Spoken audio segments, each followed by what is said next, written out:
मेरे क्लास 10 के Avengers assemble. Make sure आप लोग ने पिछला वीडियो देखा है क्योंकि सिमिलर क्वेश्चन लाया हूं एंड अभी फटाफट आओ। यहाँ पे मुझे क्वाड्रेटिक पॉलिनोमियल दिया हुआ है, बस x वेरिएबल की जगह s वेरिएबल में, तो उसका कोई टेंशन लेने वाला बात नहीं है। जैसे हम लोग पहले किए थे बिल्कुल सेम प्रोसीजर से करना है, ठीक है। सो पहला स्टेप क्या था कि स्टैंडर्ड फॉर्म में लिखना है। स्टैंडर्ड फॉर्म क्या है, पहले s स्क्वायर का टर्म आना चाहिए, फिर s का टर्म और फिर कांस्टेंट टर्म, ठीक है। तो पहले 4s स्क्वायर, फिर -4s, फिर +1। अब क्योंकि मुझे जीरोस निकालना है तो इक्वेट कर देंगे जीरो से।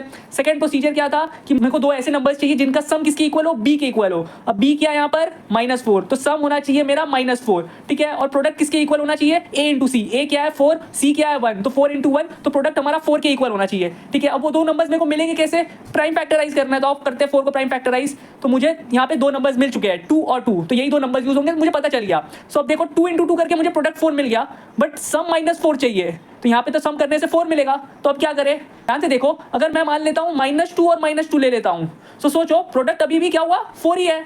सम को देखो -2 प्लस -2 क्या हुआ -4, तो मुझे कॉम्बो मिल गया, ठीक है। बस अब मिडिल टर्म को तोड़ना है इसी को यूज करके। तो कैसे तोड़ेंगे, 4s स्क्वायर -2s देखो -2s क्या हो गया -4s plus 1 is equal to 0। अब इधर और इधर कॉमन लेना है, तो इधर 2s कॉमन ले सकते हैं, 2s -1 आया, इधर -1 कॉमन ले लेते हैं और 2s -1 ही आएगा।